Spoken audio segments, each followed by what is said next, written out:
নমস্কাৰ। পেআউট ছেটআপৰ এটা মানে ভিডিঅ' দিবলৈ বহুতে অনুৰোধ কৰি আছিলে। তাৰ কাৰণে মই পেআউট ছেটআপৰ এটা ভিডিঅ' স্ক্ৰীন ৰেকৰ্ডিং দিছোঁ। ইয়াতে কিছুমান হাইড কৰি দিয়া হৈছে, তাৰ বাবে বুজিবলৈ যদি অসুবিধা হয় তেতিয়াহ'লে কমেণ্ট কৰিব।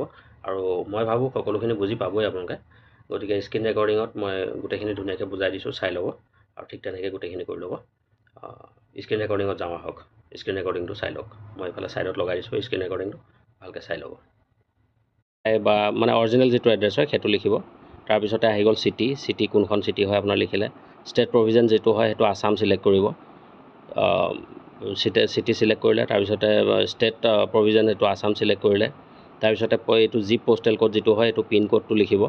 ইয়াতে পিন কোডটো লিখাৰ পিছতে ফোন নম্বৰ লিখিলে, তাৰপিছতে ইমেইল আই ডি লিখিলে। ইয়াতে ইমেইল আই ডিটো চলি থকাটো দিব। তাৰপিছতে মেইল আই ডি লিখি দিলে। দিয়াৰ পিছতে আপোনাৰ এইটো পাৰ্মানেণ্ট একাউণ্ট নম্বৰ যিটো আছে পান কাৰ্ডৰ নম্বৰ দিব। তাৰপিছত আপুনি তাৰ তলতে ভেট GST বুলি থাকিব।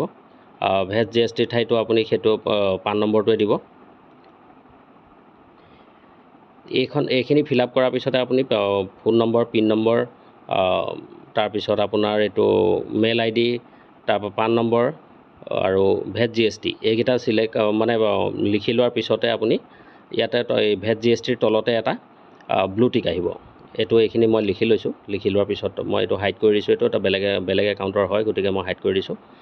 আপোনালোকে বুজি ল'ব, এইখিনি মই কৈ গৈছোঁ। এইটো আপোনাৰ প্ৰথমতে ফৰ্মখন আপোনালোকে দেখিলে, তো সেইমতে তেনেকৈ লিখি যাব। কাৰণ এইখিনি বেলেগৰ ব্যক্তিগত বস্তুখিনি মই পাব্লিক কৰাটো মোৰ নহয় বাবে মই সেইটো হাইড কৰি দিব লগা হৈছে। তাৰপিছতে আপোনালোকে মই এইখিনি লিখি লোৱাৰ পিছতে চাব, এইটো তলত এটা ভেট GST তলত এইটো সৰু বক্সটো দেখিছেনে, এই বক্সটো টিক কৰি দিব। এইটো GST ঠাইতো মই পান নম্বৰটো লিখি আছোঁ। পান নম্বৰটো লিখি হোৱাৰ পিছতে আপুনি এইটো তলত যিটো আছে এইটো বক্সটো যে এইটো সৰু বক্স এটা আছে, এই সৰু বক্সটো টিক মাৰি দিব। এইটো টিক মাৰি দিয়া ল'লে নেক্সট বুলি আহিব। এইটো ব্লু টিক আহি গ'ল। নেক্সট আহিলে ইয়াৰ পিছতে আপোনাৰ এড টেক্স ইনফৰমেশ্যন বুলি এইটো বেংকৰ হেৰিখন আহিব। তো বেংকৰ এইখন আপুনি বেংকৰ এইটো বেংক ট্ৰেন্সফাৰ চিলেক্ট কৰিব।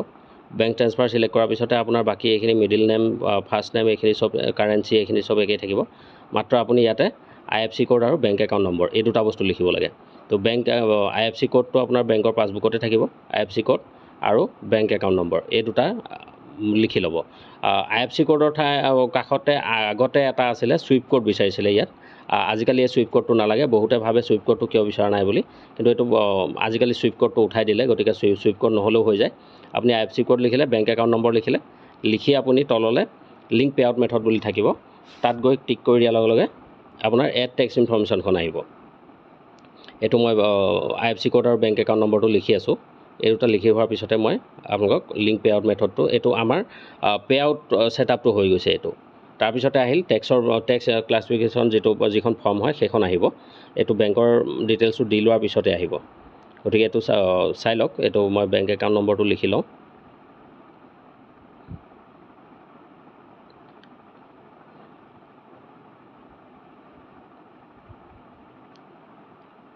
এইটো বেংকৰ নম্বৰটো হৈ গৈছে, বেংকৰ নম্বৰটো লিখা হৈ গৈছে। এতিয়া লিংক পেআউট মেথড কৰি দিলোঁ। এইটো কৰি দিয়াৰ লগে লগে আপোনাৰ এতিয়া টেক্স ইনফৰমেশ্যন যিখন ফৰ্মখন হয় সেইখন আহিব। সেইটো কৰাৰ লগে লগে এনেকৈ কণ্টিনিউটো মানে আপোনাৰ নাম আহিব, কণ্টিনিউ কৰি দিব। দিয়াৰ লগে লগে এবাৰত নহ'লে দুবাৰ কৰিব। তাৰপিছত ইণ্ডিভিজুৱেল চিলেক্ট আছে, এইটো তলৰটো ন' চিলেক্ট কৰিব, তাৰ তলৰটো ন' চিলেক্ট কৰিব। এইখিনি মই পঢ়ি নিদিওঁ আৰু বহুত দীঘলীয়া হ'ব ভিডিঅ'টো, গতিকে দুইটা ন' চিলেক্ট কৰিলেই হ'ল। তাৰপিছতে আপোনাৰ এইটো নাম থাকি গ'ল। ইয়াত আপুনি কাণ্ট্ৰি অফ চিটিজেনশ্বিপ যিটো আছে তাত চিলেক্ট কৰিব। এইটো চিলেক্ট কৰাৰ লগে লগে আপোনাৰ ইণ্ডিয়া চিলেক্ট কৰিব। এই তলৰ ইয়াতে টাচ কৰাৰ লগে লগে আপোনাৰ লিষ্ট এখন আহিব, কাণ্ট্ৰিবিলাকৰ মানে আহিব। আপুনি তাতে কি কৰিব, ইণ্ডিয়াটো চিলেক্ট কৰিব। এইখন লিষ্টখন আহি গ'ল। ইয়াতে আপুনি ইণ্ডিয়া চিলেক্ট কৰিব। ইণ্ডিয়া চিলেক্ট কৰি আপুনি নেক্সট কৰিব। এইটো চিলেক্ট কৰাৰ পিছত আৰু আমাৰ ইয়াত কৰিব লগা একো নাই। এইটো তলত I have USTN বুলি যিটো আছে এইটো নালাগে কৰিবলৈ, এইটো নেক্সট কৰি দিব। নেক্সট কৰি দিয়াৰ লগে লগে আপোনাৰ গোটেই এড্ৰেছখিনি ইয়াত একদম মানে যেনেকৈ ফিল আপ কৰিছিল তেনেকৈ থাকিব। এইটো নেক্সট কৰি দিব, একো কৰিব নালাগে। ইয়াত আপোনাৰ এড্ৰেছটো গোটেইটো দেখুৱাই দিলে, নেক্সট কৰি দিলে। এইটো 0%টো চিলেক্ট কৰিলে, 0%টো চিলেক্ট কৰি আপুনি নেক্সট কৰি দিলে। নেক্সট কৰি দিয়াৰ লগে লগে ইয়াত কাণ্ট্ৰি চিলেক্ট কৰিবলৈ আহিল, ইণ্ডিয়া চিলেক্ট কৰিব।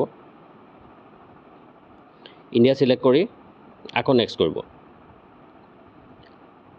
নেক্সট কৰাৰ লগে লগে আপোনাৰ এখন মানে ফৰ্ম আহিব এইখিনি হেৰি আহিলে ইয়াতে আপুনি ডিজিটেল ছিগনেচাৰ কৰিলে ইয়াতে ডিজিটেল ছিগনেচাৰটো কৰিব আপোনাৰ ফুল নামটো লিখিব যদি কিবা কাৰণত আগত মিডিল নেম লিখিছিলে তেতিয়াহ'লে মিডিল নেম দুবাৰ লিখিব লাগিব সেইটো মনত ৰাখিব মিডিল নেম যদি আছেতো লিখিলে নাথাকিলে নাই তাৰ ওপৰত এইটো সৰু বক্স এটা আছে এইটো বক্সটো টিক কৰি দিব এইটো টিক কৰি দিয়াৰ লগে লগে এখন ফৰ্মখন ছাবমিট হৈ যাব এইখন WH বেংক ফৰ্মখন আহি গ'ল তললৈ গুচি যাব তললৈ গুচি যোৱাৰ লগে লগে আপোনাৰ ছাবমিট ফৰ্ম বুলি আহিব এই ছাবমিট ফৰ্ম কৰি দিলে দিয়াৰ লগে লগে আপোনাৰ গোটেই ডিটেইলছখিনি ইয়াত দেখুৱাব এড্ৰেছ পাতি ফোন নম্বৰ পিন কোড এইখিনি গোটেইখিনি দেখুৱাব দি আপুনি তলত ডান বুলি আহিব ডান কৰি দিলে ফৰ্ম